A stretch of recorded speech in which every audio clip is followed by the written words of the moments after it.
Ang unang mga sumusunod ni Jesus. Juan Kapitulo 1 versikulo 35, 42.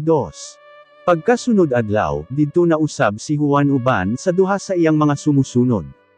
Sa pagkakita niya kang Jesus nga miagi, mingon siya, aniya na ang nating karniro sa Dios. Sa pagkadungog ni adto sa duha niya ka sumusunod, misunod dayon sila kang Jesus. Paglingi ni Jesus, nakita niya sila nga nagasunod. Busa nangutana siya, ansa ba ang inyong tuyo? Mitubag sila, Rabbi, asa ba ikaw nagapuyo? Ang buot ipasabot sa Rabbi, magtutudlo. Mingon siya, dali, uban kamo kanako aron makita ninyo. Busa miuban sila og nakita nila ang iyang gipuy-an. Mga alas 4 na kadto sa hapon, busa nagpabili na lang sila didto hangtod sa buntag.